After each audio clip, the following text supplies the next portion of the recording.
All right, everyone, welcome to this month, February 2024.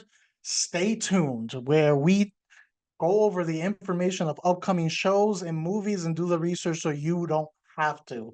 I am your host for this episode, Jose. I am not your host, George.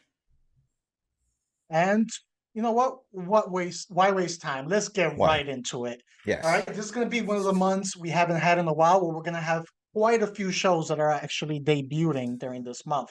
So let's start with a show. First, we have A Bloody Lucky Day. Regardless of how it sounds, it is not British. I will tell you that much. Uh, this is going to be a Paramount Plus show. This is going to be a Korean series. Basically, the storyline around it is where you have a taxi driver that's coming to the end of his shift when a passenger offers him a high fare to drive him to the port city. He accepts the fare, but little does he know that the passenger is a killer. He's actually recently killed someone and plans to go to the port so he can stow away and escape. All the while the mother of the person that he killed is after them. That's the general concept of it. George, did you see the trailer? What are your thoughts on it? Yeah, I'm glad you mentioned the whole Brit thing because every time I read it, I totally read it like, it's a bloody lucky day. It's like, That's nope, exactly it's what I not what was it saying. is. I totally got like Collateral vibes from this, but just like as a TV series. And I love Collateral. It's one of my favorite like Michael Mann films, let alone like Tom Cruise and Jamie Foxx. So I'm all for that premise. When you see the trailer, like the reason the word lucky's in there, people don't realize is like this guy's having a great day. Like he's playing the lottery, he's using his lucky numbers. He thinks his day is on the up and up. And then all of a sudden this gets falls on his lap and everything just goes upside down. And he through the trailer, like he's still trying to make the best of it. Like you see him, he's like, so you're not gonna kill me, right? All right, let's do this. It's just a ride, right? Yeah, like I love the silver lining attitude this guy has, where he's like, I think I can still make it out of this. So I was definitely on board. It's funny you say that because that's the first thing I thought of was Collateral, but also a recent movie that did Collateral, but just not as good. Nicolas Cage movie. I think it was called something Uh, Devil.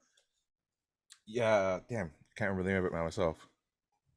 Yeah. Well, it's a more recent movie. I believe it Yeah, was from last year. It has Nicolas Cage. It and Joel Kinnaman. has yeah, and Kidman in Yeah, it. That was like the Timu version I think of it was Sympathy for the Collateral. Devil, right? Sympathy Yes, for the Sympathy Devil. for the Devil. Yeah, yeah. Yeah, that was like the Timu version of Collateral. So same concept, top of my head. First of all, I've really for a while now been loving almost everything coming out of Korea. They they create some good movies, some good TV shows. All last year I was in a Korean show and movie kick. Yeah, you I were. Yeah. watched, yeah, so many things. I'll finish one, I'll go to another one. That is one of the good things about Netflix. They have a lot of it. They pull a lot of international shows. Um, I mean, we know it's for their shady reasons that they do it, but they still do it. And as a viewer, I am able to take advantage of it, and I've enjoyed most of them. So I'm definitely interested. It was weird to see it on Paramount Plus. Yeah, same. uh, yeah, so usually, like I said, Netflix would be the go-to. So when I saw Paramount Plus, I'm like, okay, maybe they're trying to dip into that market too, which I'm all for. I'm gonna be watching this. I really like what they do. They don't hold back. They don't always fall into the same cliche or boxes that you get with a lot of American-made shows. You don't get always the same censorship, and they like to go a lot of Game of Thrones, where people you think are safe are not safe. So I'm Yeah. always down for that. So I'll be on board day one with A Bloody Lucky Day. Well, let's go right into the next TV show that comes out the next day after that. This is going to be on Prime, and it's Mr. and Mrs. Smith. This is starring Donald Glover and Maya Erskine, I think it is. Sure. We're going to go with Erskine. Yeah. Yeah. The premise of it, generally, you have two strangers land the job at a spy agency and are paired to work together on missions with the cover of being a married couple. This is pretty much a remake of the movie that we had, Mr. and Mrs. Smith. I enjoyed the movie with Brad and Angelina, but this one seems to be taking a little bit of a different approach. The storyline is a little bit different.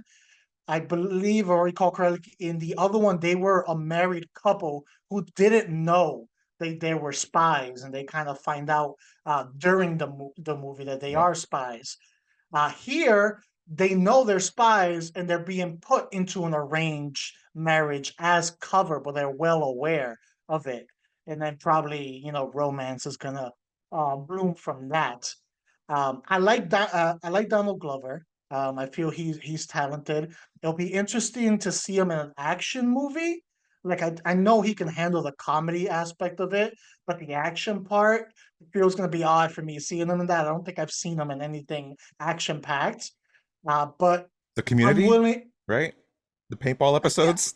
I guess I think so. that's You could about be it. a little diehard, tribute there. But I'm always willing to give like a spy thriller at least a 3 episode try because it can be very entertaining. This looks interesting enough, like a spy thriller with some charm that I think I'll give it a try. What about you? Again, a fan of the movie. I thought the movie was very well done. It's a fun popcorn flick for what it is. I'm curious to see how they pull this off. I like that they're going the different route where like movie they didn't know each other were spies. They find out, duke it out. And this, I don't think we're gonna have that scene like the movie had, where they're kind of just tearing apart the house, looking for guns to try to kill each other, since they're kind of on the same page. So I think that'll create a new dynamic to how the story will unfold. And even the trailer already hints, like he's kind of focused, like I wonder how this is going to affect our relationship, or like our thing, our marriage. And she's like, "You mean the mission, right?" It's like, all right, those little dynamics are going to pop up. I will say, I'm still skeptical, just because any remake of something that was semi-successful can flop. And I'm already watching a show that has a Mr. and Mrs. Smith kind of feel to it. It's an anime called Spy Family, which takes the exact premise of two people living these spy-like lives and are in marriage to like kind of hide that life, but neither one knows about it. And they have a kid also. The kid kind of throws a new dynamic to the storyline, while there was no kid in either one of these other stories. So because I'm already getting that fix, I'm wondering how this is gonna come in and supplement some of that. But I'm like, That's that. Donald Glover is great. I'm down to watch whatever he creates. Yeah, that's a good point. So it could be redundant for you due to what you're viewing right Yeah. now. I am curious how it would come out in a series format. I feel what the movie was entertaining and it felt like a good time frame. Once you extend it into a series, are you going to have enough substance to put in to keep us entertained for a whole series? Which, if it's going to be on Prime, I'm guessing it's going to be anywhere from 8 to 12 episodes. Yeah. Which them knowing the secret already, I think is going to help alleviate some of that. If it was a will they, won't they figure it out for like a whole season to 2 to 3 seasons, it's like, oh my god, I can't. Just you guys are spies, figure it out already. You, Yeah, yeah. Will they already? Will they already? yeah. All right, let's move over to the movies. And one of the first big movies that's coming out in a month is Argylle. This is coming out on February 2nd to theaters nationwide. The director of this is Matthew Vaughn. He's known for Kingsman, X-Men First Class, Kick-Ass. This has an all-star cast. You have Henry Cavill, Sam Rockwell, Bryce Dallas Howard, Bryan Cranston, Samuel Jackson, Catherine O'Hara. There's more, but I'm tired of naming them already. There's a ton of people So isn't in there this John movie. Cena? Yeah. It's just an all-star cast in this. And basically the premise of it is you have a best-selling fictional espionage novelist whose stories begin to mirror some of the actions being done by a real-life spy organization. So it's like almost like she's predicting what they're doing. Of course, they don't take that very well. This puts her in the crosshairs of some very dangerous people and then causes her to go on the run to survive the killers that have been sent after her. because they think that she's giving away their secrets and stuff that they're doing. So very simple yet interesting concept. What do you think, George? I'm a fan of Matthew Vaughn. I want it to be good. I hope it's good. I'm also down to see anything that Henry Cavill pops up in. But I do worry from the trailer, part of it kind of felt cookie cutter in its execution. Like I thought it was gonna be a Kingsman like spin-off again. That's what I kind of got Mhm. from it. And so my worry for Matthew Vaughn is that he's kind of fell into a rut by making a certain kind of film because it looks like the Kingsman all over again. From the design of the promotions to how the movie's kind of just playing out altogether. I think it's going to be entertaining, but that's just like a concern I have, where it's like I want him to still continue to evolve as a filmmaker and not just get stuck in a rut of just making the same type of film over and over again. It's funny. It's almost like you read my notes. So I had it was like, beyond the great cast, which is already a win. No one in that cast is going to disappoint. I can tell you right No, now, yeah, just from what they've done, and it looks like it's going to be fun. But like you said, you could definitely see the style of the Kingsman in this trailer, which is another movie that blended action and comedy well. And this seems like that's what this movie is going for. It's gonna a little bit of that silliness blended with like high octane action. So I think entertainment value and fun is gonna be there. How much substance there gonna be to this yeah. movie? Probably not a ton, which for some people, they probably don't matter. If you just want to shut off your brain and enjoy, this might be the movie for you. But like you said, we might just be getting Kingsman 2.0 with with a different storyline. Yeah.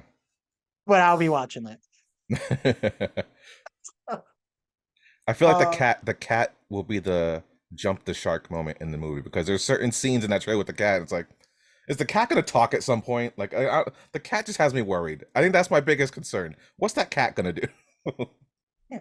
Eventually, the tentacles are going to come out of his mouth and it's going to start eating people. That's No. what is it? It's that same kind of uh, cat. Is that like the cat to put in I movies? don't But like, know. get me an orange, like orange sickle cat. uh, Like that's what I want for my movie. it's Garfield's fault. It's all because of Garfield. All right, going from action to something that's a little more of like a dark comedy. We got Lisa Frankenstein coming on February 9th to theaters also. This is directed by Zelda Williams, also Robert Williams's daughter. I believe this is her first major film project. She's done, I think, TV show directings. I think she's done some Yeah. music videos and stuff, but this is her first big movie debut. It stars Catherine Newton, Cole Sprouse, and Carla.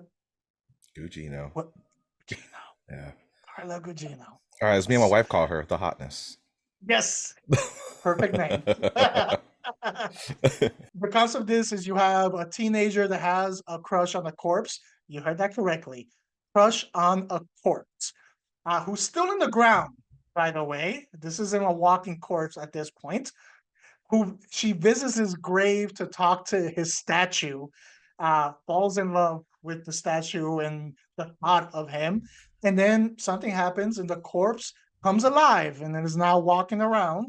This leads them on an adventure of trying to be happy together, no matter how many people they need to chop up to do it. I'm not gonna lie.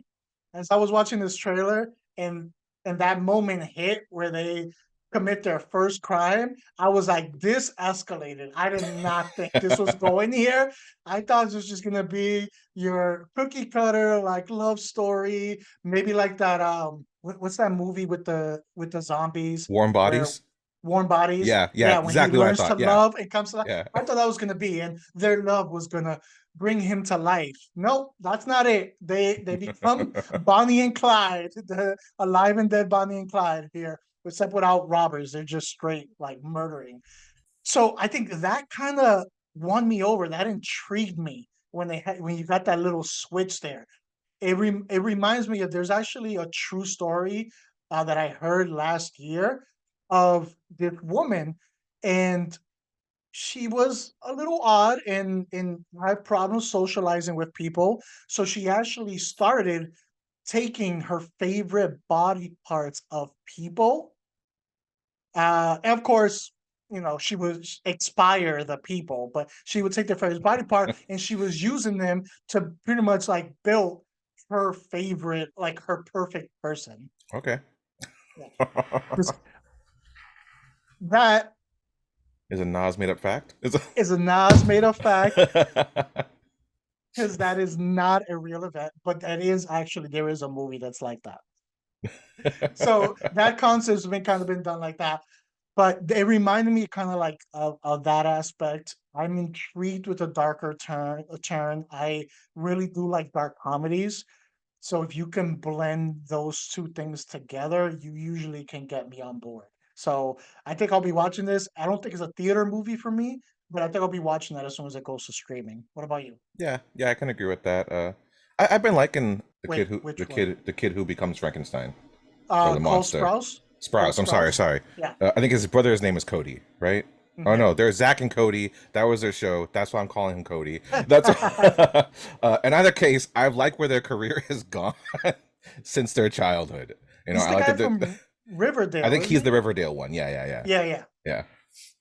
And it's been good. Like I actually liked him on Riverdale. I thought he was really entertaining. It was very good for him. And since then, he's been doing cool stuff. When I first saw this, like I saw a mini teaser of it and I saw pictures of it. I definitely thought it was going to be a case where she just takes body parts of people who are already, deceased, and then creates her own little Frankenstein's monster because the boys in high school weren't enough. It obviously doesn't go that way. It goes a much darker way, and that didn't bother me. The thing that sold me was the writer. The writer for this is the same writer of Juno. Oh, Yeah, and I really liked that movie. So I was like, yeah. okay, it'd be cool to see you take some Juno vibes and put it into like this little horror comedy kind of thing. And then the main girl, like she's kind of proven herself already in this Yes, realm, I she's done a feel. lot of good You know, things. I really liked her in the one with Vince Vaughn, which damn, I can't remember what it's called now. Freak. Yeah, yeah, like the Freaky. Freaky Freaky. Friday kind of thing. Yeah, Yeah, freaky. yeah. I thought she was great, so I'm all for this. This is definitely up my alley. I like dark death humor. That's great. Yeah. I feel that this has the potential to be a pleasant surprise, kind of coming out of nowhere Yeah, and entertaining a lot of people. yeah. It even gave me kind of like Tim Burton-y feels a little bit with how it was just how her aesthetic, how she was dressing. It was funny because when he first came out of the grave and stuff, I was thinking Johnny Depp. Yeah, I was yeah. getting Johnny Depp vibes. So, all right. So from one that might be a pleasant surprise, uh, to another one that might be the opposite. We got Madam Web coming out on February 14th to theaters. We can already tell where George's feelings are on this from the start. The director of this is S.J. Clarkson. She directed episodes for TV shows. I think The Defenders, Yeah. Jessica Jones. She did some episodes for them. But I think this is her first big film that she's directing. It stars Dakota Johnson, Sydney Sweeney, Emma Roberts, Celeste O'Connor. Basically, this is like a standalone origin story that revolves around Cassandra Webb and other young women as they face like the future that they are destined to have, which is be spider women. That's the general concept of it. We'll start with you, George, because I know you probably have a good amount to say on this one. I mean, we've talked about this before. If you guys have watched our past episodes, I'm not excited for this at all. I mean, this month there's a lot of movies and shows coming out that are either reproductions of things that we've seen in the past or just things that are now becoming live action, like Madam Web. And it's one of those things where I feel it's like, well, here goes my childhood. Just mess it up. Thank you very much. Just so yeah, I'm obviously not excited for this. I haven't actually seen a new comic book movie in the theaters in a little bit now. I've kind of given up watching anything in the theaters. I'm just waiting for it to come on TV and then I'll watch it. So Madam Web's not getting my money. No. A movie that's talking about spider people that existed before Spider-Man. No. It's a bunch of no's for me on this one. A So I'm sensing this is a no on your end. little bit. I'm Just kind a little of bit. sensing Just a little that. bit. I mean, on my end, I already have a sour taste when it comes to these Sony Marvel movies that have been coming out. And once I saw this is from the same writer as Morbius, I was out to never come back again to this movie. I might not even watch this on streaming for free when it comes out, unless I hear from very reliable sources that it was a pleasant surprise and better than it should have been. Then maybe I may consider it. But if the trailer didn't lose me enough, if Sony's recent track record with their Marvel movies didn't lose me enough, once I saw Morbius's writer, I was like, not happening. No, Yeah, it looks like it came out of 2002, which is not. it It's not a should compliment. have stayed over there. Yeah. I feel this segues perfectly into our next one. Uh, on February 14th, also coming out, we have Winnie the Pooh, Blood and Honey, Part 2, Part Goose. We got the first one last year after Winnie the Pooh became public domain. And now we have the second one. It's directed by the same person, Rice Frake Waterfield. Stars Simon Callow and Scott Chambers. Basically, it's a continuation of the rampage that took place in the first movie with these like murderous retelling of Winnie the Pooh and his friends. So I guess the first one was actually profitable because it was made so cheaply that supposedly this allowed them to up their budget for this one and do more with it. There was no trailer at this point, at least that I can find. I don't know if you were able to find one. Just Uh, images. That's it. All I saw was like some still frame images. Yeah, and I'll give it Winnie and the images that I saw looks a little bit better than what Winnie looked in the first one, so I guess that's where the budget is going.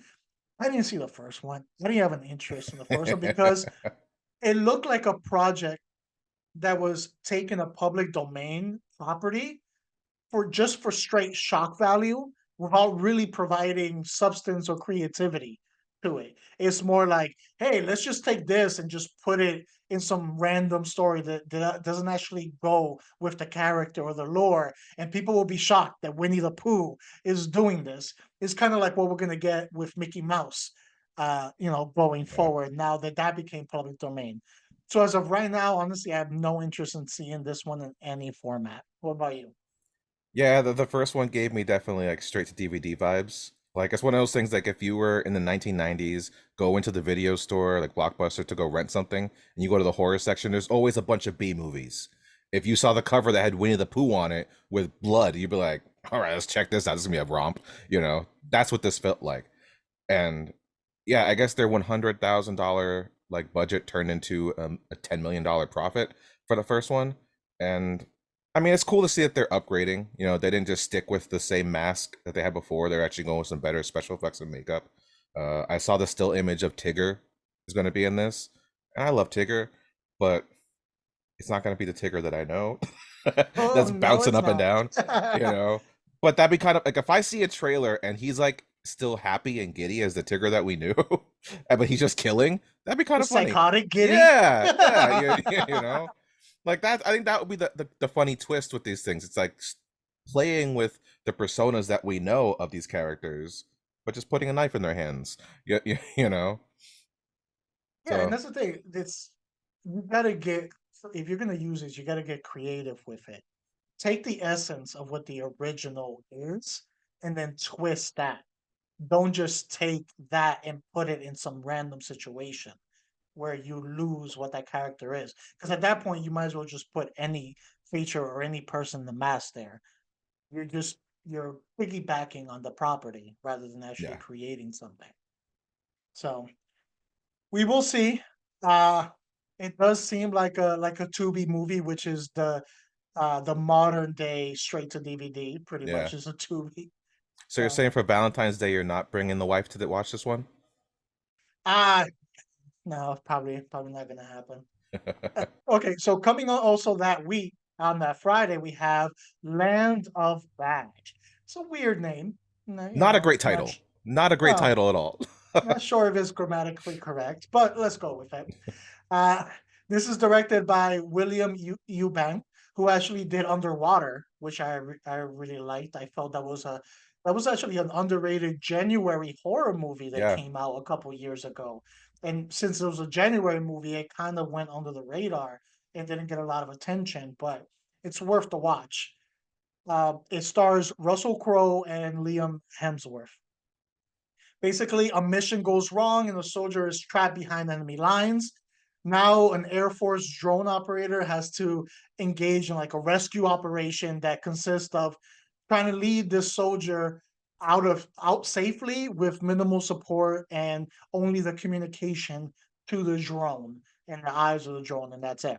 So, very simple premise. What were your thoughts on this one?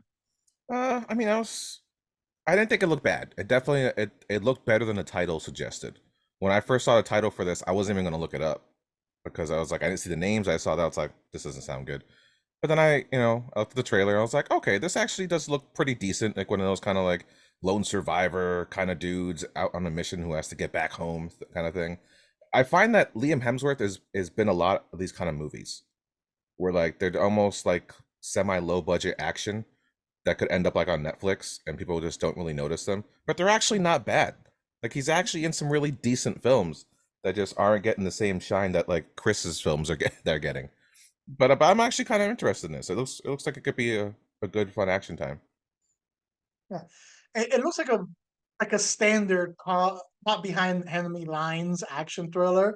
Yeah, Which guy, I mean, so it's nothing new, but I'm kind of okay with that because even though we've gotten those type of movies before, we don't get a ton of them, so it's not yeah, overly saturated. So like we're getting a Stuck Behind Enemy Lines movie like every other year, or like that. So it's the type of movie that I will watch just for the action and the tension, hopefully that it has. Maybe this will be Liam's Extraction. No pun yeah, intended. yeah. So, I don't know. I probably won't see this in theaters, but it's highly likely that I will watch it as soon as it comes to streaming in the comfort of my own home. Yeah. We're back to TV shows. On the 21st of February to Apple TV, we have Constellation. This stars Numi Yeah. Rapace and Jonathan Banks. Basically, a woman has returned to Earth after a disaster during her space mission and then finds that parts of her life are seemingly missing. We kind of got in a teaser trailer for this, but they're not giving a lot of information on exactly what's going on. They're keeping it a mystery overall. Even the premise itself is very, very mysterious and all. Now, first of all, I am a big fan of Numi's work. She's a great actress, and I haven't seen a bad performance from her in all the movies that I've seen from her. Also, one of the things that's on the side is Apple TV. It doesn't release the volume that you get with Netflix, but many of the things that they do release tend to be good from my experience with Apple TV shows. I don't currently have a sci-fi series that I'm watching, and I always like to have, a nice like a sci-fi, a crime, a little bit of everything. So I can see this kind of slotting right in into my sci-fi. I'm willing to give this a try. Apple has succeeded more than they failed with me when it comes to the TV series, so I think I'll be watching this day one. I would love to see where you found the trailer because I couldn't find any video clips for this thing whatsoever. All I found was stills for this also. It's just like her face in the astronaut gear and that's it. But seeing her face is kind of all I need. Likewise, she doesn't half-ass anything she's in. She may be in some subpar stories, but she's never subpar. So that right there got my attention. I also feel like the production quality that Apple puts out for these types of like high concept things is really well done. It's up there with like HBO quality stuff. So that alone also has my interest. It is. They definitely go quality over quantity, so they don't release a lot, but when they do, you can tell that the effort went into it. And I've already seen a couple of sci-fi shows from Apple TV, like Foundation, Invasion was another one, Silo Yeah. was one of my highlights from last year. So they have some really good stuff on there. And then yeah, the trailer, even what I saw, it was a teaser. So they're not giving much. So we're gonna have to keep track, see as they reveal a little bit more. But I'm already sold, so I might just wait for it to come out and just let the mystery unravel. Yeah. It's kind of an interesting approach when you have like Marvel on the other side and Disney just like bombarding you with information about their stuff. This show's about to come out in like a couple weeks. And it's just there's nothing to advertise this thing whatsoever. That takes a lot of confidence to have that kind of tactic. They're like, hey, look, new me. That's what you get. We're done. Coming out the next day after that on Netflix, we have a live action Avatar: The Last Airbender, starring Gordon Cormier, Dallas James Liu, Kiwantio Tarbell. Apologize again, I'm destroying names, and Ian Owsley. Can I just get like a John Smith or something? Like some just like a very basic name. All right, can we have a And token then white guy in there? Come on, man. come on. Basically, don't need to get too much into the premise. It's basically a live action version of the animated Nickelodeon series that we had. It takes place in a world where people can harness, elements of the world such as water, fire, air, earth, and each of these nations they've been coexisting in peace for a while, but then something changes and peace is no longer an option. It follows Aang's story from being woken up from an extended hibernation to becoming an avatar. And that's the general like premise of it to simplify it. George, I know you like I have watched the original series. What are your thoughts on getting the live action one on Netflix? I I mean, we don't talk about the thing that happened in theaters all those years That back. doesn't exist. Move on. So I'm scared for a TV show that's live action. I've seen a lot of clips from the teasers and the trailers and stuff. It's like, oh yeah, I remember that scene from the cartoon. Oh, I remember that scene from the cartoon. And all I can think to myself, it's like, why don't I just watch the cartoon? It's like, what are you gonna do if the cartoon didn't already offer me? That being said, it's not like it doesn't look good. The effects in it look decent.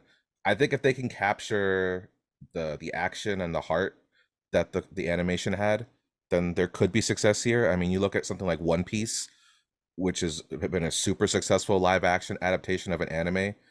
That usually doesn't happen. Maybe Netflix has finally found its footing and can probably now show how it's done right. And hopefully, this is another success of a live action adaptation. I want it to be good because I love Avatar. I think The Last Airbender has been one of the best animations, like for especially for children to adult. Like every age group can really enjoy and get something out of this storyline. Well, I definitely agree with that. I loved the original series. I saw it multiple times. In this being the first live action interpretation, and we're sticking with that. Part of me would love to revisit that world and see what they can do live action wise. The other part of me feels the original series is so good. Like, what can you really add? So I'm so conflicted when it comes Yeah, to this series. You know, it also worries me that the original creators they dropped out after 2 years because according to them, they couldn't control the creative direction of the series. That gives me pause yeah, because they created the original. It was so good. So if they're seeing red flags, like that doesn't bode well for the series. So I'm gonna give it a try based on how much I love the original. But I'm gonna be going into it like this yeah, the yeah. whole time. Like, don't you fuck with me. I will say I did see a while back, it was like sometime last year, the fight choreographers who are working on this, and they had a character who looked like that could be Toph, and the fight choreography for what they were doing looked really good. And I was like, if they could bring that to this show, you might have my attention. Because through animation, it's always trying to emulate what martial arts could look like within this world. But to see actual martial artists then doing their thing with this, that appeals to me.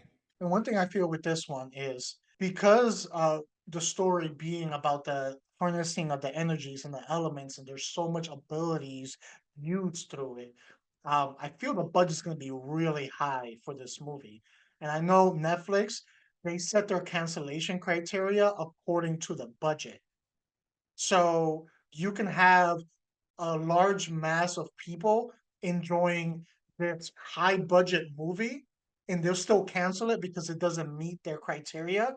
And you can have that same amount of people uh, loving this medium budget movie and they'll keep that going. So they set their cancellation criteria according to what their budget is. they need a certain viewership. Yeah. So that means there's a lot of pressure on this show on gaining consistent viewership at the beginning. Because look at a series as good as Sandman that came this close to being canceled. And I'm still not convinced that it's going to happen because the budget was so high that the creators had to go out and petition people to watch it because people liked it, Yeah. but it didn't meet Netflix viewership standards. Yeah. Then you have a show like He-Man Revelations, and that gets a second season. Yeah. It's hogwash. Yeah. So let's go. I really wanted to be good though. I don't want to be pessimistic Yeah. with it. If I can get a good live action Airbender, I'm great. Like I can add that to the animated one and enjoy both of them, I'm good. Yeah, let's do it. All right, going for the last major movie that we have on our list here, coming to Netflix. Also, we have Drive Away Dolls coming on February 23rd. This is directed by Ethan Coen, one of the Coen Yeah. brothers. Just a single one. We're not going Coen brothers, just Coen brother here. For those who don't know, the Coen brothers, No Country for Old Men, Burn After Reading, True Grit, Fargo, The Big Lebowski, a lot of gems. Even though I'm not the biggest fan of No Country for Old Men, I think it's overrated. I understand that it's a big movie. A lot of people do love it, so they have a lot of notches on their belt. This stars Margaret Qualley, Geraldine. Not gonna pronounce her last name. Uh, Visa one, Visa one Nathan, Visa one Nathan, Visa one Nathan, something like that. Yeah. Yeah, Yeah. Pedro Pascal. I can do that one. The Yeah. Hispanic in me lets me do that one. And Matt Damon, nice and simple name. Uh, so basically, what this one is, you have two friends needing an escape, decide to go on a road trip to Tallahassee because that's usually the first spot that pops in my head when I Right? need to go on the road trip. So they're going to It's either that Tallahassee. or over a cliff, right? That's it. When you're gonna like Thelma and Louise it, you either go to Tallahassee or you go to the Grand Canyon. I still don't know which one's worse. Unfortunately for them, they end up getting the wrong rental car that was meant for a group of criminals. So now the criminals are after them in search of what's hiding in the trunk. Now, I gotta say, I hadn't heard about this movie until I watched the trailer. This is entertaining to me. It looks like it's gonna be a bit silly, like within the realm of movies like Burn After Reading or Big Lebowski, that type of like comedy, that type of humor. It seems similar, at least from the trailer. It's got Pedro Pascal, so that's already a win for me there. Not So for long if you see the trailer though. hey, any Pedro is good It's enough. Pedro. Yeah. So I'll most likely be watching this day one. It feels like it's going to be a nice movie. You can chill back, have some laughs. Uh, you know, Cohen has the track record of creating good stories mixed with laughs, not just laughter only. So this has a lot of promise. I'll be watching this. What about you? Oh yeah, most definitely. It gave me like 90 vibes. Like I felt like it just could have come out in the 90s and I would have still enjoyed it either way. Like that very nostalgic feeling while being created in today's modern times. But yeah, cast was a dead giveaway of like, yeah, I'm gonna want to watch this. I saw you could have half a Cohen brother and still feel like success is in front of you. It's crazy, you know. So yeah, I was definitely entertained by what I saw from the trailer and everything. So like I was definitely on board with it. I like there's a sly goofiness to what they do. They also have a very dry, dark humor to them that's enjoyable. So all for it. I saw nothing in this trailer that told me I should shy away whatsoever. Really, I feel we should get more brother dual directors. Like, Right? we got the Coens, we got the Russos. That's all I can think off the top of my head. But that's still The Farley brothers, yeah. right? Maybe we should do an Yeah, episode on director duels. yeah, So let's keep that in mind. yeah. Uh Wachowskis, right? Do you say them? They're not brothers yes, anymore, but they're, they're still family. they're But they're still still Wachowski siblings. We'll yeah, we'll do sibling yeah, team ups and yeah, there's a lot there. Hey, maybe if more siblings teamed up, we'll have even more good movies out there. right. I gotta contact my brother. Coming soon from the Marreros. Right?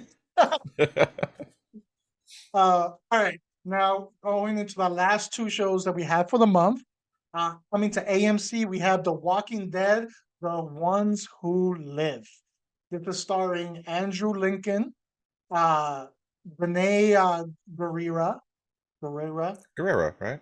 Just like a Guerrera, Spanish last name.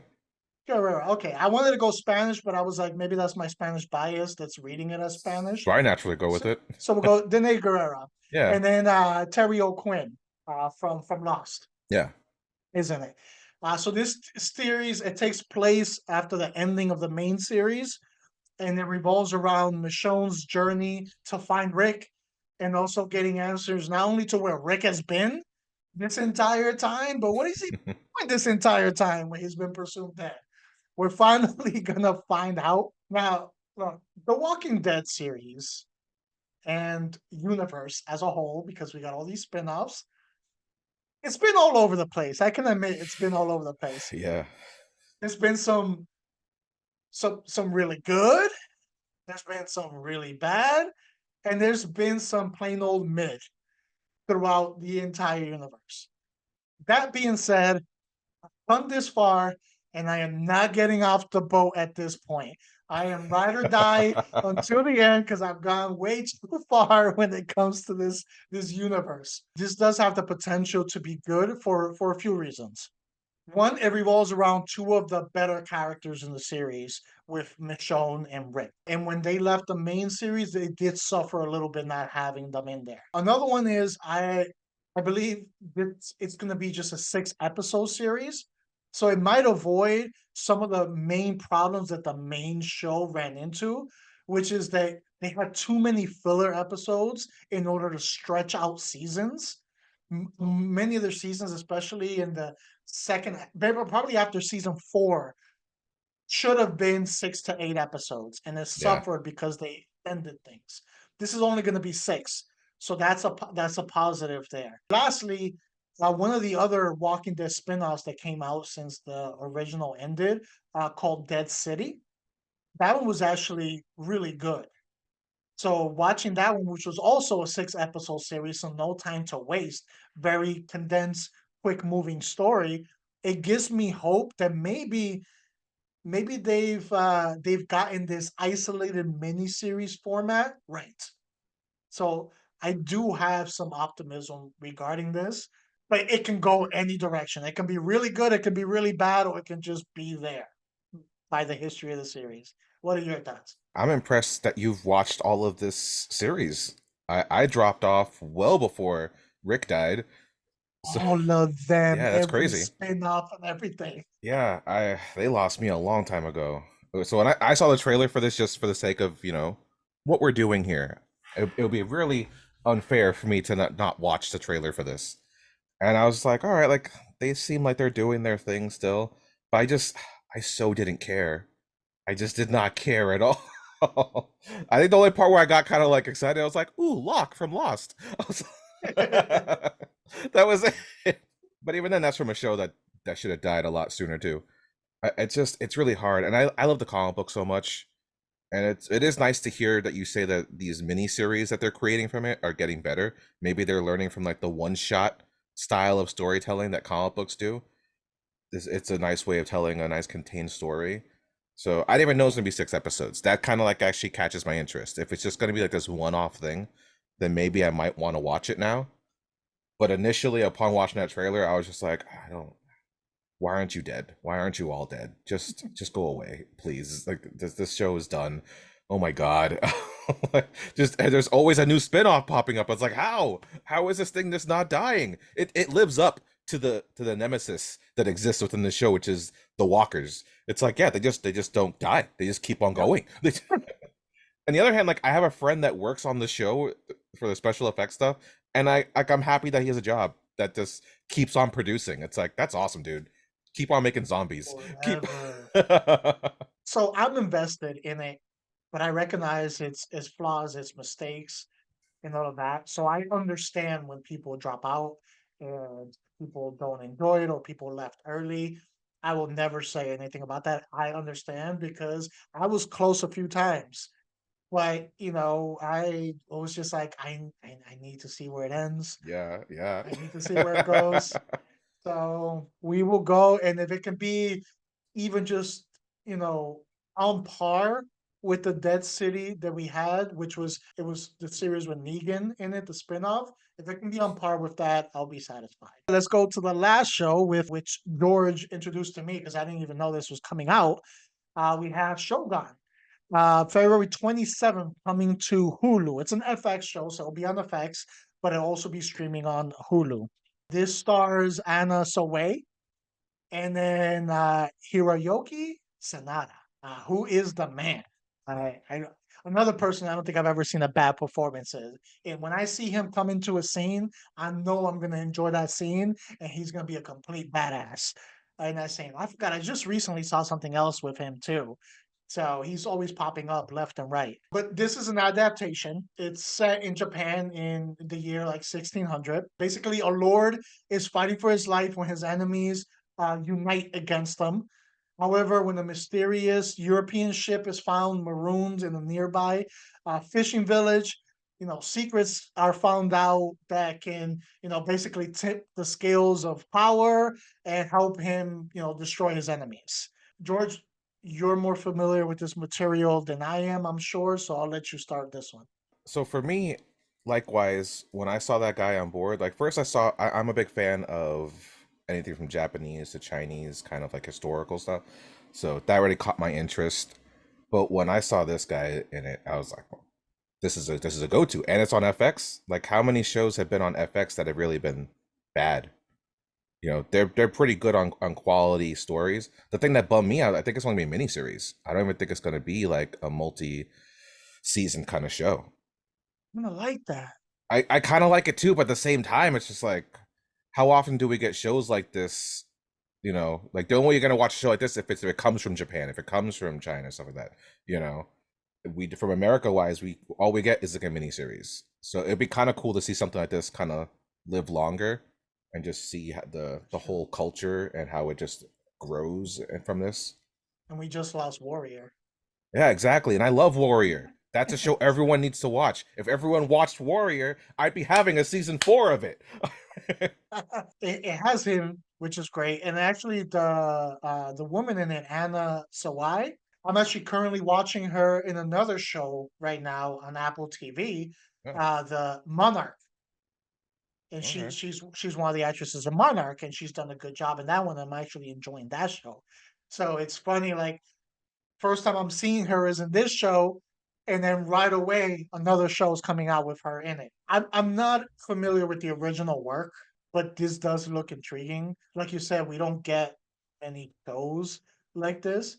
It kind of brought me back to my Ghost of Tsushima playing Yeah, days, where yeah. it was like, oh, okay. So it looks like it's going to be a very intense drama. I was also happy, I may be wrong, but at least in the clips I saw in the trailer, I was happy that there wasn't any wire fighting. I am not a fan of wire fighting. So like, Well, that's more of a Chinese thing too. Like you don't really see too much of that in Japanese style stuff. yeah. So I was looking for. I'm like, okay, no, they're actually fighting. All right, no one's floating in the air Yeah. right now. So that's a plus. So I am a big fan of Sonata. So him being in it automatically piqued my attention. Even though this is on Hulu, like you mentioned, it is an FX series, and they've put out a lot of good shows over time. They don't get a lot of credit for the stuff they put out, but they put out quite a few good shows over the years. So I will be checking this out day one when it comes out on Hulu. Yeah, and like their shows have longevity and they usually stick the landing with their endings, which I think is really important. I'm pretty sure if Chuck's watching, he'd say that, The Shield, solid show that had a good strong beginning and a strong ending. I would say a show like Sons of Anarchy definitely hit something like that. Same thing with Nip Tuck. Those kind of shows, very strong in the beginning and strong endings, and they hold you all the way through. Yeah, and at least from the shows I've watched from them, they never seem to overstay their welcome. Yeah.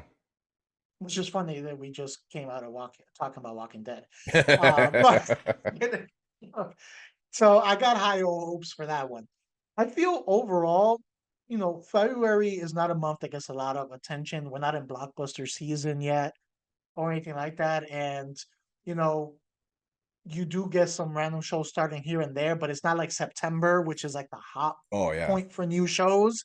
So February is a weird month, but I feel there's a lot of potential in this month. I don't know if you agree with me from what we've talked There about. could be some gems here, which for the month of love, maybe it's on point.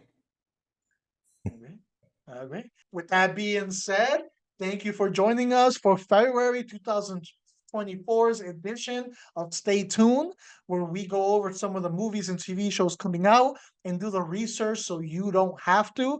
Let us know down below if anything that we talked about interests you. Maybe there's something that we missed that is coming out that you think we should get our eyes on. So feel free to put that down below and we're definitely check it out on our own. With that being said, I am your host for this episode, Jose, And I am not your host, George.